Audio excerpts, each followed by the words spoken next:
اعوذ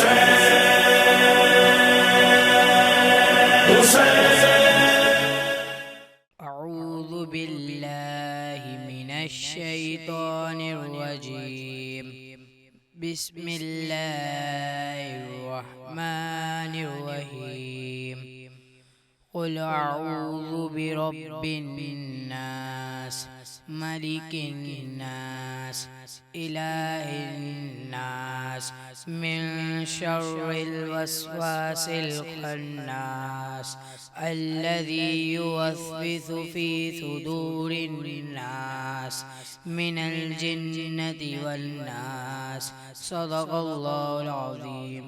اعوذ باللہ من الشیطان الرجیم، بسم اللہ الرحمن الرحیم۔ تمام دیکھنے اور سننے والوں کو ذیشان اظہر کی جانب سے السلام علیکم۔ آج 3 محرم الحرام ہے۔ آپ پروگرام سماعت اور دیکھ رہے ہیں جس کا نام ہے یاد کربلا۔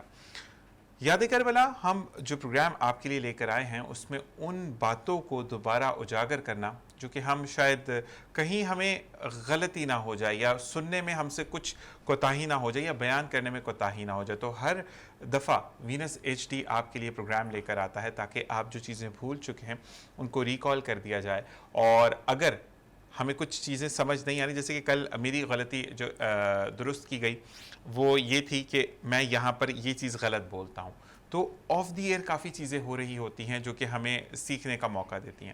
تو اسی کے ساتھ آج جو مولانا میرے ساتھ موجود ہیں اس سے پہلے میں بتاتا چلوں کہ مدثر علی، جن کی عمر 15 سال ہے، خوبصورت انداز میں انہوں نے قرات کی اور پروگرام کا باقاعدہ آغاز کیا۔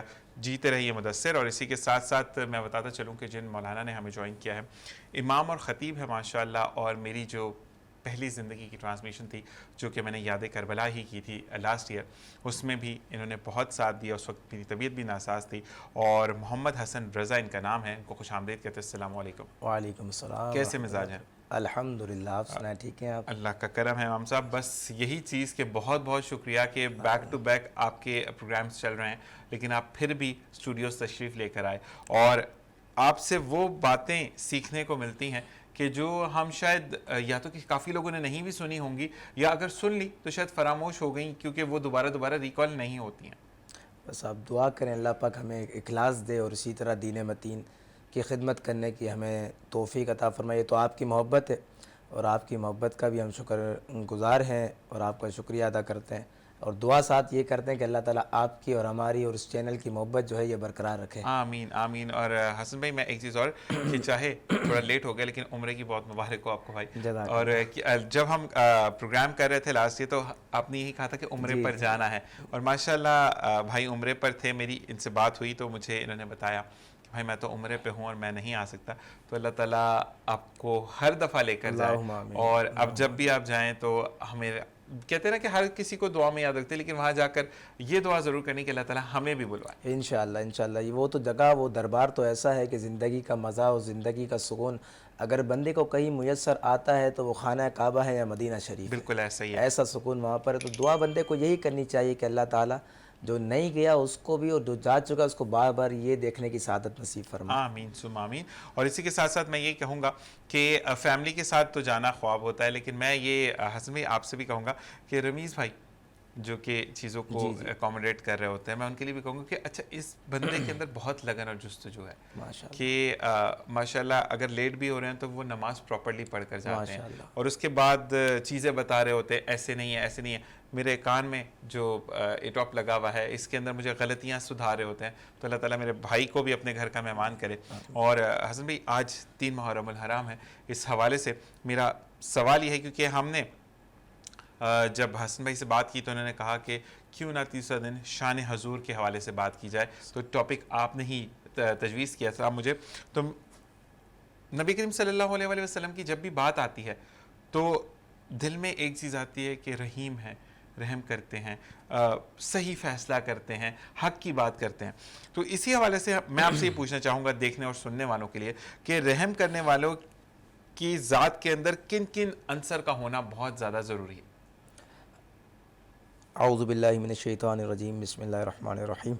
قال اللہ تبارک و تعالی فی القرآن المجید وما ارسلناک الا رحمۃ للعالمین، صدق اللہ العظیم۔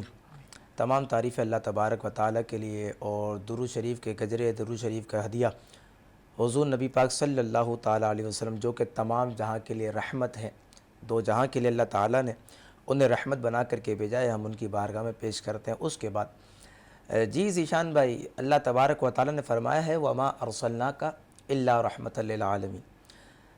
حضور کریم علیہ الصلوۃ والسلام کی اگر ہم شخصیت کو دیکھیں، حضور کریم علیہ الصلوۃ والسلام کی صرف ذات کو دیکھیں، تو میں صرف یاد رکھیں کہ اگر میں بات کرنے بیٹھوں تو یہ پروگرام کا وقت تو بہت کم ہے، صرف حضور کریم علیہ الصلوۃ والسلام کے رخسار پر صرف بات کروں، یا پھر اگر میں حضور کریم علیہ الصلوۃ والسلام کی زلفوں پر بات کروں، یا آنکھوں پر بات کروں، یا پھر ہاتھ مبارکہ پر، دندان مبارکہ، المختصر یہ اگر میں جزوی چیزوں پر بات کروں تو میں یہ سمجھتا ہوں کہ 10 دن تو کیا، یہ مہینوں کے سال گزر سکتے ہیں، لیکن حضور کریم علیہ الصلوۃ والسلام کا ذکر ختم نہیں ہو سکتا۔ یہ حضور کریم علیہ الصلوۃ والسلام ہمارے نبی ہے، ہمارے دل کے چین، ہمارے دل کے سرور۔ مدینے والے آقا صلی اللہ تعالیٰ علیہ وسلم کی ذات ایسی ہے، اس کا اندازہ آپ اس سے بھی لگا سکتے ہیں۔ ابھی پروگرام شروع کرنے کے وقت ہی آپ نے جو ہے وہ حسن ظن رکھتے ہوئے میری تعریف کی، آپ نے ماشاءاللہ حسن ظن رکھتے ہوئے رمیز بھائی کی بھی تعریف کی، تعریفی کلمات سے آپ نے ہمیں نوازا، آل رسول بھی ہیں، اللہ تعالیٰ آپ کا سایہ سلامت رکھے۔ تو میں آپ کو اور ضمن میں ہمارے ناظرین ہمیں دیکھ رہے ہیں، اس کو سمجھانا یہ چاہتا ہوں کہ جب ہماری تعریف کوئی کرتا ہے نا، تو ہم امام ہیں، ہم خطیب ہیں، تو ہمارے نوازی کرتے ہیں۔ اگر ہماری تعریف کوئی کرے گا تو ہمارے مقتدی کریں گے، ہماری تعریف کوئی کرے گا تو آپ جیسے محبت کرنے والے جو ہیں وہ ہماری تعریف کریں گے۔ میری تعریف جو اگر کریں گے تو میرے گھر والے، خاندان والے، المختصر یہ کہ میرے جاننے والے عزیز و اقارب ہی میری تعریف کریں گے، لیکن آمینہ کے لال پیارے مصطفیٰ کریم علیہ الصلوۃ والسلام کی شان یہ ہے کہ اللہ تبارک و تعالیٰ نے حضور کی شان کے اندر قرآن مجید کو سارا نازل فرما دیا۔ سبحان اللہ۔ اچھا، صرف اتنا ہی نہیں، کہیں فرمایا یا ایھا النبی انا ارسلناک شاہدا ومبشرا ونذیرا، کہیں رب تعالیٰ نے فرمایا وما ارسلناک الا رحمۃ للعالمین، کہیں رب تعالیٰ نے فرمایا یاسین، کہیں رب تعالیٰ نے فرمایا طٰہٰ، کہیں فرمایا یا ایھا المزمل، کہیں فرمایا یا ایھا المدثر، کہیں فرمایا لقد جاءکم رسول من اللہ انفسکم عزیز علیہ ما عنتم حریص علیکم بالمؤمنین رؤوف الرحیم۔ یہ ساری کی ساری باتیں، یہ ساری کی ساری آیات رب تعالیٰ نے حبیب کی شان میں نازل فرمائی۔ اب گویا کہ ایک امیجن کریں کہ رب تعالیٰ ان آیات سے ہمیں باور کیا کروانا چاہ رہا ہے، رب تعالیٰ ہمیں بتانا کیا چاہ رہا ہے۔ جب ہم غور کرتے ہیں تو علماء کرام بیان فرماتے ہیں کہ گویا کہ ان آیاتوں کے ضمن میں اللہ تبارک و تعالیٰ ہم سے کہنا یہ چاہ رہا ہے کہ اے امت مسلمہ، اے میرے بندو، تمہاری تعریف تو تمہارے اپنے کرتے ہیں، لیکن جب بات میرے حبیب کی تعریف کی آئے گی تو عرش کا مالک، عرش کا خالق اپنے حبیب کی تعریف میں قرآن مجید کی آیت کو نازل کیا کرے گا۔ تو یہ حضور کریم علیہ السلام کی شان کا اندازہ، اسی لیے اعلیٰ حضرت عظیم المرتبت فرماتے کہ سب سے اولیٰ و اعلیٰ ہمارا نبی، سب سے بالا و اعلیٰ ہمارا نبی، کیا خبر کتنے تارے کھلے چھپ گئے پر نہ ڈوبے نہ ڈوبا، ہمارا نبی خلق سے اولیاء، اولیاء سے رسول اور رسولوں سے اعلیٰ، ہمارا نبی کرن و بدلی رسولوں کی ہوتی رہی، چاند بدلی کا نکلا، ہمارا نبی سب سے اچھوں میں اچھا سمجھیے جسے، ہے ان اچھوں سے بھی اچھا ہمارا نبی، سارے اونچوں سے اونچا سمجھیے جسے، ہے ان اونچوں سے بھی اونچا ہمارا نبی۔ تبھی تو اعلیٰ حضرت نے پورا کلام جو ہے سرکار کریم علیہ الصلوۃ والسلام کی شان میں لکھا۔ تو اللہ تبارک و تعالیٰ نے جہاں پر حضور کریم علیہ الصلوۃ والسلام کی شانیں بیان فرمائی، آپ کی بلندی، آپ کی رفعت بیان فرمائی، قرآن مجید شاہد اور گواہ اس بات پر، تو اللہ تعالیٰ نے وہیں پر 17ویں پارے میں فرمایا وما ارسلناک الا رحمۃ للعالمین، کہ اے حبیب ہم نے آپ کو تمام جہاں کے لیے رحمت بنا کر کے بھیجا۔ تو رحم کرنے والے کے اندر چند چیزوں کا پایا جانا ضروری ہے۔ اگر وہ چند چیزیں، ذیشان بھائی اور ناظرین اس پر غور کریں، چند چیزیں رحم کرنے والوں کے اندر نہ پائی جائے تو وہ رحم کر سکتا نہیں۔ سب سے پہلی چیز جو ہمارے مطالعے میں رہی وہ یہ رہی کہ رحم کرنے والے کے لیے یہ بات ضروری ہے کہ رحم کرنے والا زندہ ہو۔ اگر رحم کرنے والا زندہ نہیں ہے تو وہ مردہ ہوگا، تو اگر وہ مردہ ہے وہ تو خود قابل رحم ہے، اگر وہ مردہ ہے تو وہ خود قابل رحم ہے۔ تو اللہ تعالیٰ نے فرمایا وما ارسلناک